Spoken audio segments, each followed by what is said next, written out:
지난주 20대 마지막 국정감사가 시작됐지만 조국 장관을 둘러싼 여야와 각 진영 간 대결이 이어지면서 여의도 정치가 실종됐다는 지적이 나오고 있습니다.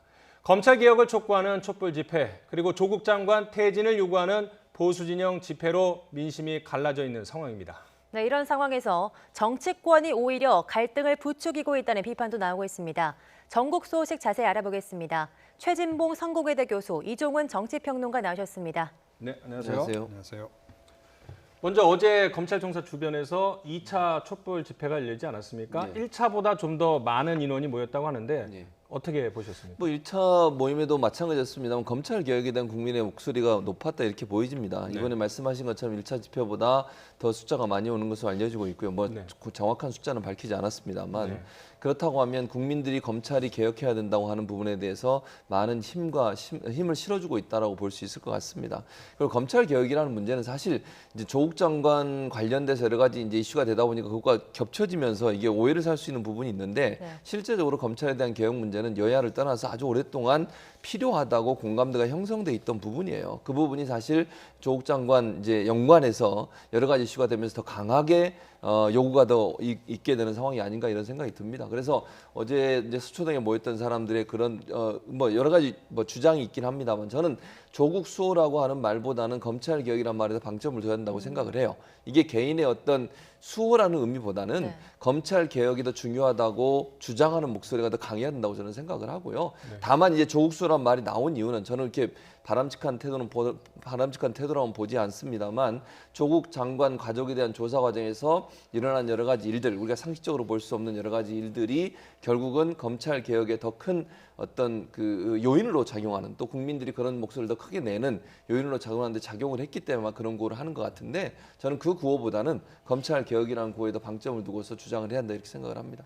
네, 그런데 주최 측은 더불어민주당이 아니지만 야당, 특히 이제 자유한국당에서는 관제 데모다 이런 정의를 내렸거든요. 그런 표현에 대해서 어떻게 생각하십니까? 그러니까 뭐 지금 서로 지금 상대방을 지금 맹비난하고 있는 상황 아니겠습니까? 이제 뭐 한쪽에서는 관제데모다라고 그러고 또 지금 그저께 있었던 그 광화문 집회 관련해서는 또 여당 쪽에서 또 내란이다 이렇게 또 표현을 하고 있어요. 네. 상당히 좀 이제 아주 격렬한 그런 그 단어들을 사용하고 있는데 좀 과하다 이렇게 생각을 합니다. 기본적으로. 그리고 만약에 이 양쪽의 집회 다 정말 자발적인 시민들에 의해서 이루어지는 것이라면 좀 냉정하게 접근하는 것이 오히려 좀 옳지 않나 그렇게 생각을 해요. 네. 그러니까 여당 같은 경우에 보니까 이제 일부러라도 지금 이제 서초동 집회에 좀 안 나가는 그렇죠. 그런 모습을 좀 보이고 있는데 자유한국당은 그 반면에 이제 또 광화문 집회 뭐 모두를 다 뭐 지휘하고 있다라고 보기는 어렵겠으나 거기에 이제 일정한 부분을 차지하면서 이제 포함이 들어가 있는 이제 그런 그 양상이란 말이죠. 그럼에도 불구하고 더불어민주당 같은 경우 한 발 떨어져 있는 듯하지만 사실은 더불어민주당 의원들 또 지도부가 계속 이야기하는 것은 조국 장관에 대한 공세와 더불어서 또 이 야당의 그 야당 주도의 집회에 대한 또 맹비난 이런 것들이 섞여 있단 말이에요. 네. 그러니까 결국은 양쪽 다 지금 서로 이런 그 세대결을 좀 부추기고 있는 그런 모습을 좀 보이고 있는 그런 점이 좀 상당히 좀 아쉽게 생각이 되는 그런 지점입니다. 네. 말씀하신 것처럼 어제 서초동 집회에서는 민주당 의원들을 찾기가 좀 힘들었습니다. 이 당 지도부들도 태풍 피해 현장을 돌아보는 등 민생 챙기기에 나선 모습이었는데요. 화면 보시죠. 가능한 한 그 예비비나 특별교부세 등을 빨리 지원을 해서 빨리 복구 가능할 수 있도록 내일 바로 당정 협의를 갖도록 그렇게 하겠습니다. 네, 한 주 전에는 뭐 많은 전현직 의원들이 참석을 했는데 이번엔 집회 참가를 좀 자제하고 있습니다. 이것에 대해서 어떻게 보십니까? 그러니까 지금 뭐 이종훈 평론가도 말씀하셨지만 기본적으로 이게 정치적으로 변질되는 것에 대한 경계를 하고 있다고 네. 봐요. 왜냐하면 사실은 서초동에서 모인 사람들이 저는 대체적으로 시민들의 자발적인 모임이라고 생각을 하거든요.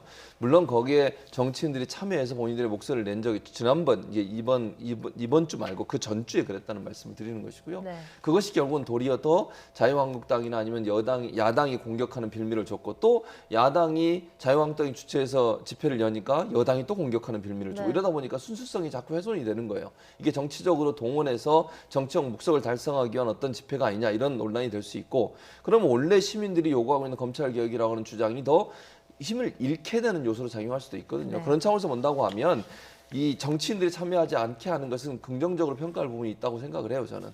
왜냐하면 정치인들이 참여하는 순간 그 모임 자체가 정치적인 목적 달성을 위한 것으로 변질될 수도 있고 그렇게 오해를 살 수 있는 부분이 있기 때문에 그리고 여당 입장에서는 책임 있는 정당으로서 정부 여당으로서 수혜 지역에 가서 그 부분을 돌보고 또 해결할 수 있는 방안들을 제시하려고 노력하는 부분도 긍정적으로 평가할 부분이라는 생각이 듭니다. 또 하나 국정감사도 마찬가지라는 생각이 들어요. 저는 국정감사가 사실은 국가가 제대로 운영되고 있는지 행정부가 일을 제대로 하고 있는지 이런 부분을 따져보는 시간 아니겠습니까? 네. 거기에 국회의원들이 좀 더 집중하고 또 국민들이 궁금해하고 알고 싶어하는 내용들에 질문도 하고 또 문제가 있다고 하면 그 문제를 발견해서 국민들이 소상히 알도록 하고 또 따끔하게 질책돼서 바로잡을 수 있는 기회를 잡는 거 이게 국정감사의 중요한 역할 중에 하나일 텐데 그 부분이 제대로 지금까지 이루어지지 않고 있는 부분은 안타까운 부분이다. 그래서 그런 부분들을 조금 더 집중적으로 하는 그런 모습을 보여주는 것이 필요하다 이런 생각이 듭니다. 또 자유한국당이 10월 9일 아마 한글날 또 집회를 연다 이렇게 얘기가 나오고 있는데요. 경쟁적으로 지금 장애 집회를 숫자 싸움을 또 하고 있지 않습니까? 그런데 이제 청와대나 집권 여당에서는 어쨌든 뭐 중심을 잡고 국정 운영하는 입장에서는 어떻게 좀 평가나 자제를 부탁하는 그런 말도 좀 나와야 되지 않을까 싶기도 한데 어떻게 보세요? 그러니까요. 그러니까 사실은 이제 광화문에 지난번에 이제 그 3일 개천절에 그 보수 지지층들이 많이 나온 이유는 네.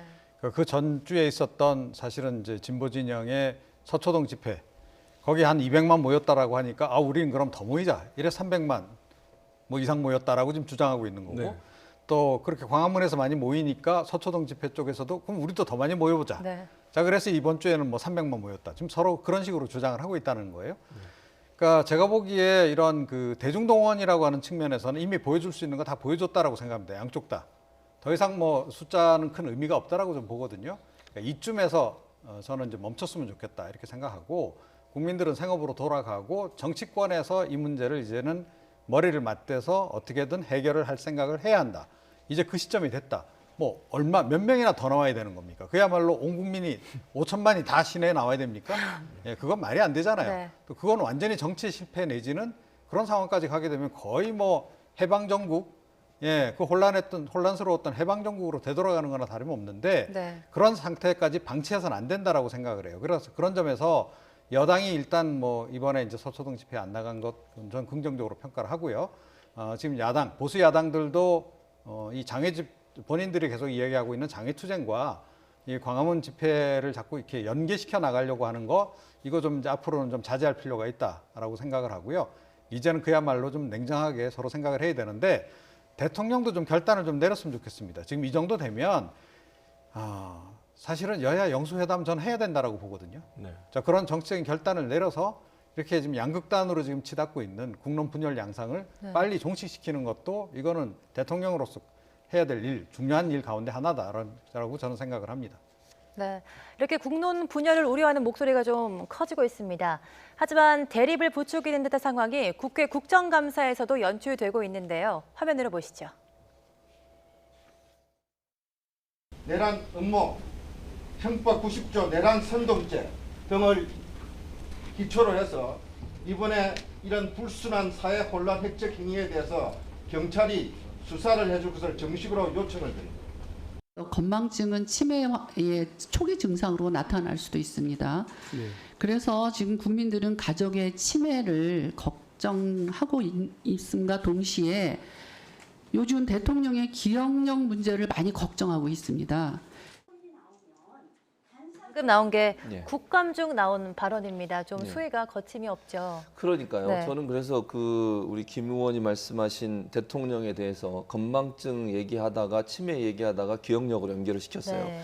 물론 본인이 직접 본인은 해명하기를 네. 대통령이 치매에 걸렸다 그렇게 얘기한 적은 없다 그렇게 얘기를 네, 했어요. 네. 그러나 이 문맥을 보면 그렇게 이해될 수 있는 오해를 할 수 있는 부분이 충분히 있다고 생각을 네. 합니다. 저는 국회의원이 질의하는 과정에 있어서 문제가 있다는 부분에 대해서 지적을 할 수 있다고 봐요. 그러나 이렇게 자극적인 단어를 사용할 필요가 있을까 하는 생각이 듭니다. 이게 만약에 치매에 제대로 국가가 뭐 대처하지 못하는 부분을 지적하려고 했으면 그 부분을 지적하면 되는 거잖아요. 네. 대통령이 치매에 걸렸다는 어떤 뉘앙스를 품기는 말까지 하면서 이렇게 할 필요가 있었을까 하는 생각이 듭니다. 도리어 이렇게 함으로써 김승희 의원은 본인이 원하는 어떤 의도를 제대로 성취했을까 저는 아니라고 보거든요. 뭐 만약에 본인이 원하는 의도가 있었다면 제가 그냥 개인적으로 분석을 해보면 어떻든 국감에서 뭔가 튀는 발언을 해서 언론의 스포트라이트를 받고 그것이 당으로부터 어떤 일정 부분 좀 잘했다는 칭찬을 받을 수 있는 의도가 있었는지는 모르겠어요. 제가 네. 개인적으로 그냥 분석을 해보면 그렇다는 말씀이고요. 그게 총선에서 본인이 공천받는 데 도움이 될지 안 될지는 모르겠습니다만 그런 의도로 이런 말을 했다고 하면 그거 자체가 저는 국민들을 상당히 실망시키게 만드는 요소로 작용할 거라고 봅니다.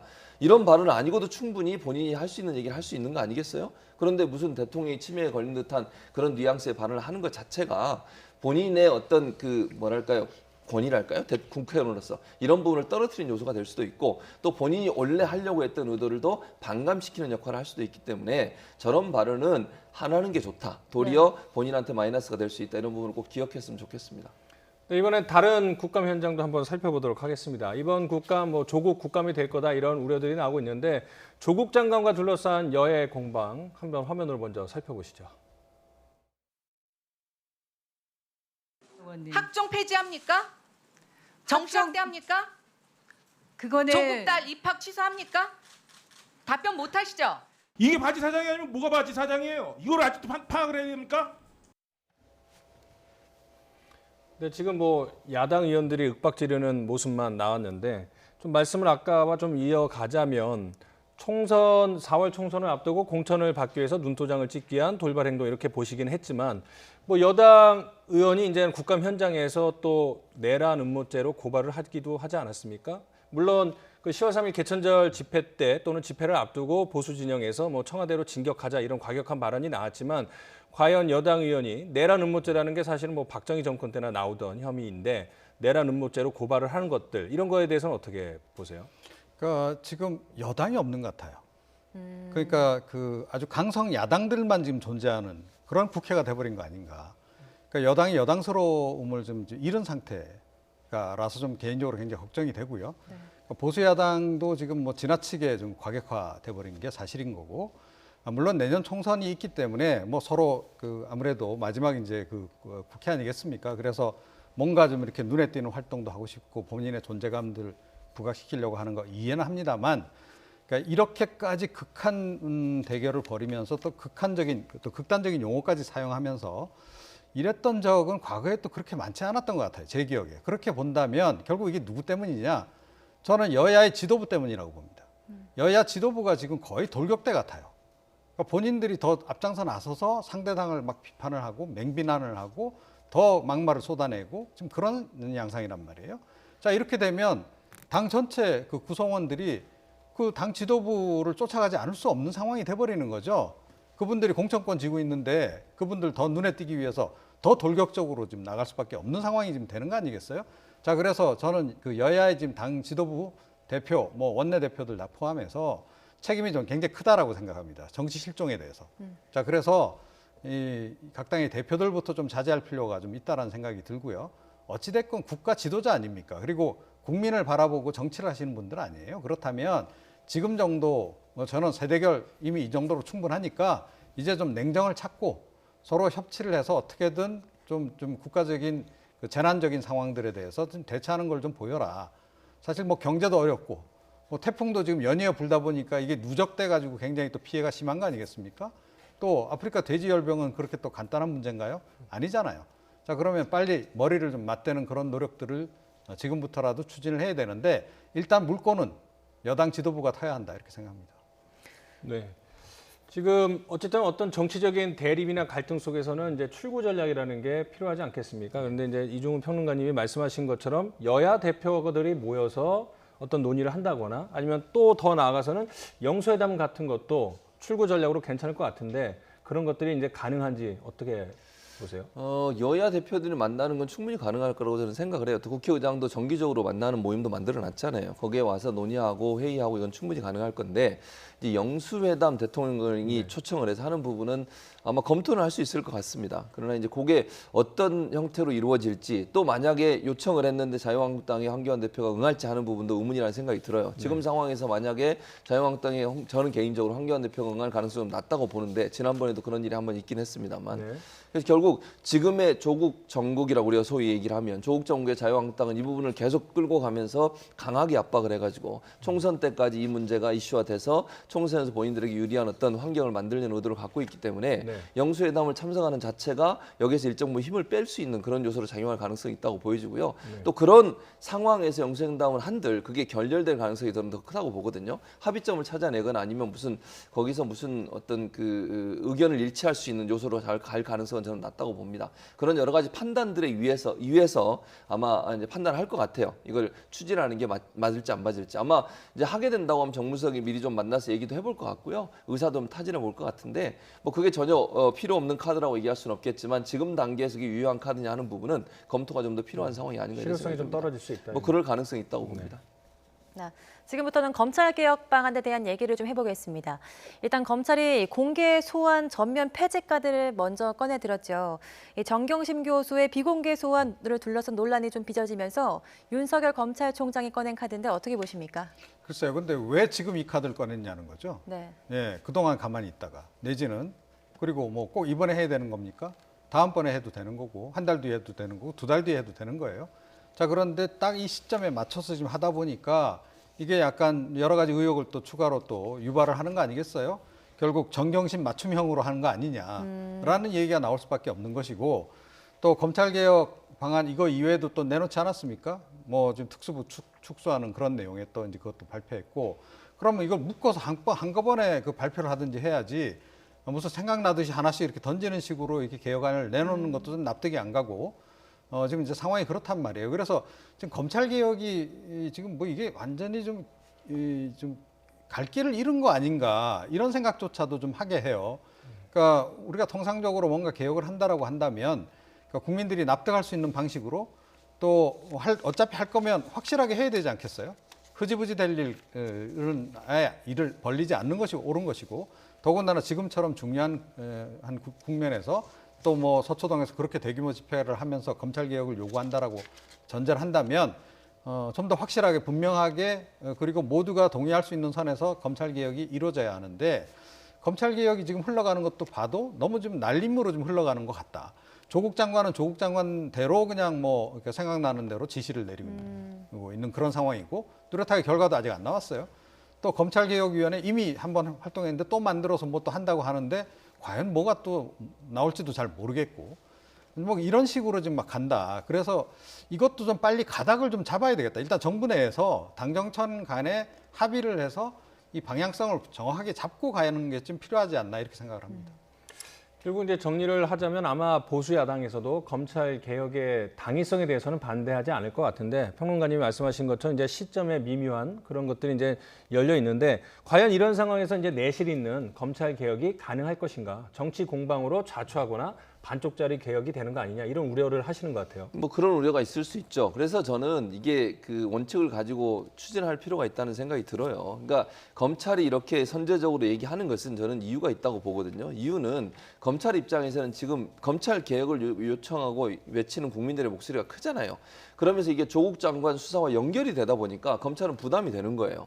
조국 장관 관련된 수사를 하고 있는데 그 가족과 관련된 수사를 하고 있는데 검찰 개혁 얘기가 나오다 보니까 검찰 개혁에 묻혀가지고 이 수사가 본인들이 원하는 방향으로 가지 않을 수 있다고 하는 어떤 위기감 이런 부분이 저는 어느 정도 있다고 보거든요. 그래서 선제적으로 이걸 얘기하면서 검찰 개혁을 반대하거나 검찰 개혁을 하지 않겠다는 의도로 하는 게 아니다 이런 얘기를 하고 싶은 거라고 저는 봐요. 그래서 어찌 보면 우리가 볼 때는 이상한 만큼 갑자기 던지고 이런 태도가 나오는 거라고 저는 보거든요. 만약에 검찰이 그런 거에 관계없이 했다고 하면 이런 얘기를 할 필요가 없었겠죠. 그런데 검찰 개혁과 조국 장관 관련된 수사를 연계해서 지금 국민들이 보고 있는 관점이 있는 것이고 그것 때문에 검찰이 검찰 개혁을 거부하고 반발하는 거 아니냐 이런 논란이 있기 때문에 검찰 입장은 그걸 좀 무마시키기 위해서 하나씩 던지는 건데 그거 자체가 제가 봤을 때도 별로 바람직한 태도가 아니에요. 뭔가 좀 준비하고 완성된 상태에서 발표하는 게 필요하고 또 하나는 검찰의 의견을 법무부에 넘기고 법무부에서 전체적으로 틀을 짜서 검찰 개혁에 대한 큰 그림을 그릴 수 있도록 만들어줘야 돼요.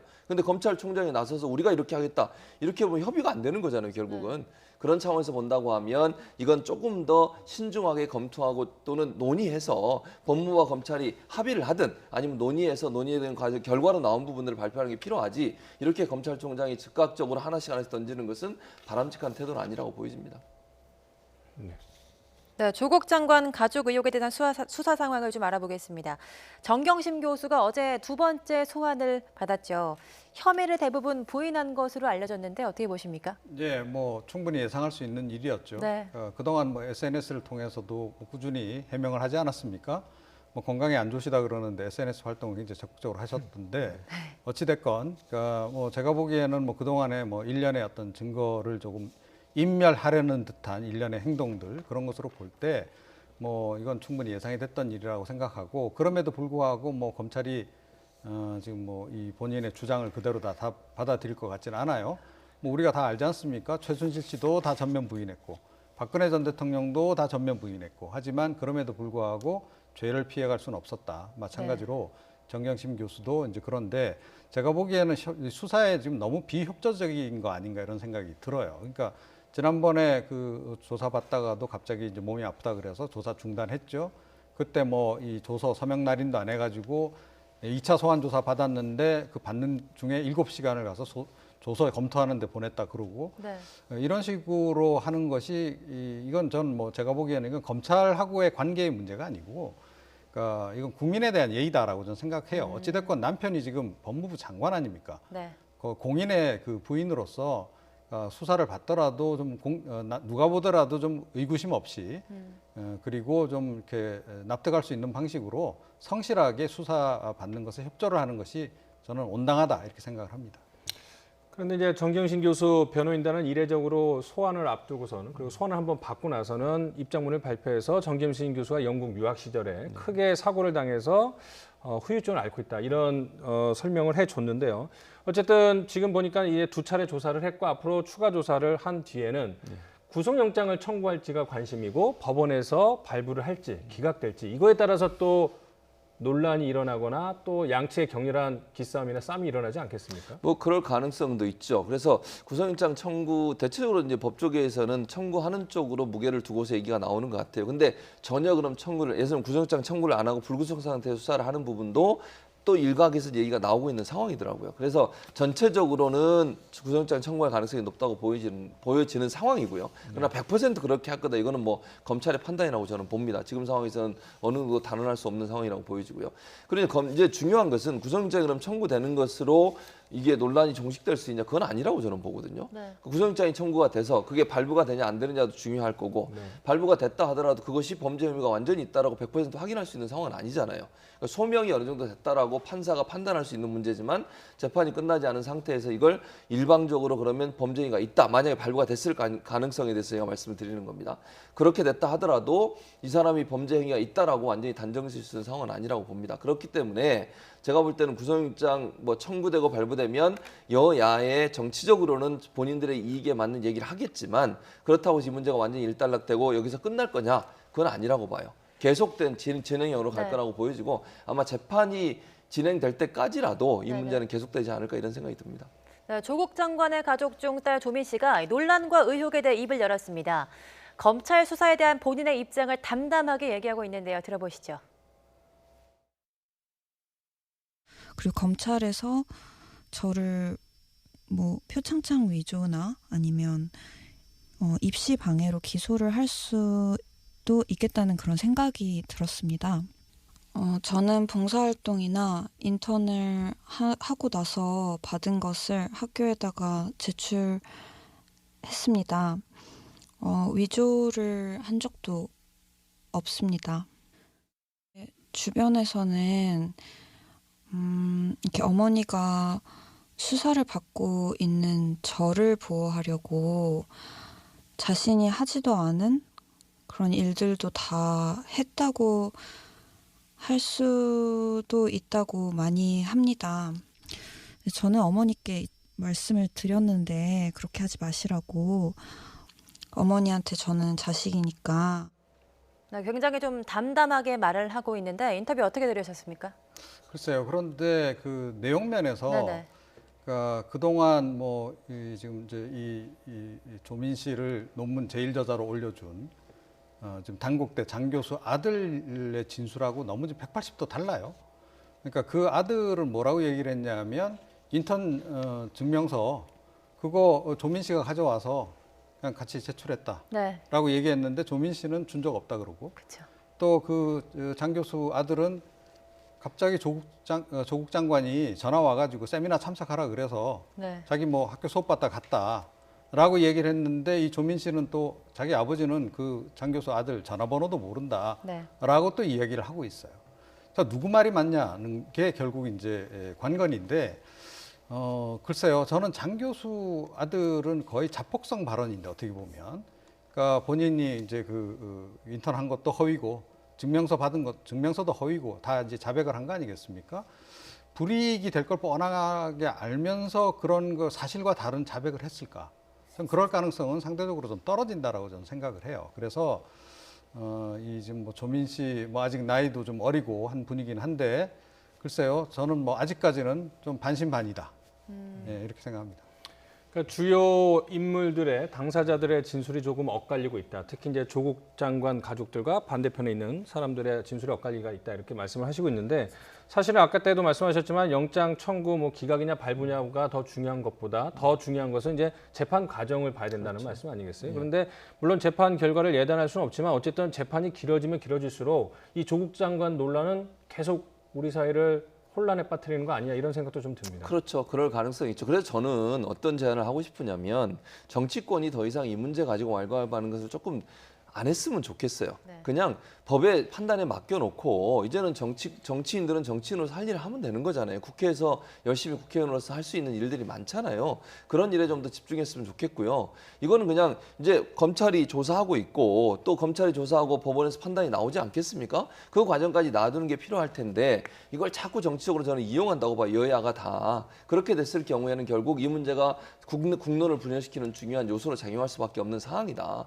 그렇다고 하면 지금 상황에서는 검찰 수사를 안 하거나 예컨대 뭐 수사 과정이 전혀 뭐 제대로 진전이 안 되거나 이랬을 경우는 문제를 제기할 수 있지만 수사를 잘 하고 있고 검찰이 지금 수사하면서 제가 볼 때 뭐 봐주거나 이런 확률은 별로 없다고 저는 보여지거든요. 그런 상황이라고 하면 이거는 검찰의 수사나 재판부의 판단에 맡겨놓고 우리 국민은 국민이 할 일, 또 국회의원은 국회의원이 할 일 이런 부분들 하면 될 거라고 저는 생각을 해요. 그리고 이게 결과가 나왔을 때 그 이후에 어떤 판단을 할지 또 어떤 논평을 할지 이런 부분을 결정하면 될 거라고 보기 때문에 이 문제가 자꾸 논란이 돼가지고 국론의 분열의 요소로 되는 것은 바람직하지 않다. 국민들도 피로감이 높을 거라고 저는 생각을 합니다. 그래서 그런 차원에서 검찰과 재판부의 판단을 좀 지켜보는 게 어떻겠나 이런 생각이 듭니다. 재판 결과를 지켜보고 정치권의 공방은 이제 그만두자 이런 말씀이신 것 같은데 어떻게 해요? 글쎄요, 저는 생각이 좀 다릅니다. 그러니까 과거에 이제 우리가 전례라는 게 있는 거 아니겠어요? 네. 인사청문회 과정에서의 전례도 있는 것이고, 그 다음에 이제 과거의 고위공직자가 본인 또는 그 가족과 관련해서 의혹이 제기됐을 때 어떻게 처신했는가가 일종의 룰이 좀 있단 말이에요. 네. 그 룰에 따르면 조국 장관은 사실은 이미 그만뒀어도 진작에 그만뒀어야 하는 거죠. 자, 그런 관점에서 좀 봐야 된다. 그렇게 저는 생각을 하고, 그러니까 검찰 개혁을 과연 조국 장관만이 할 수 있는가라는 그 부분에 대해서도 진보 진영 지지자들도 다시 한번 생각을 해야 된다. 특히 문재인 대통령이 좀 판단을 제고할 필요가 있다 이렇게 생각을 합니다. 네. 네. 그러니까 결국 이제 정리를 하자면은 재판 결과가 나올 때까지 국민들은 이제 차분히 기다리고 정치권이 국민 통합에 나서야 된다는 말씀이신 것 같고 이종훈 평론가님께서는 지금 나온 것만으로도 누군가는 책임을 져야 되고 청와대에서도 좀 적극적으로 중재에 나서야 한다 이런 의견이신 것 같습니다. 네. 여기까지 일단 들어보도록 하겠습니다.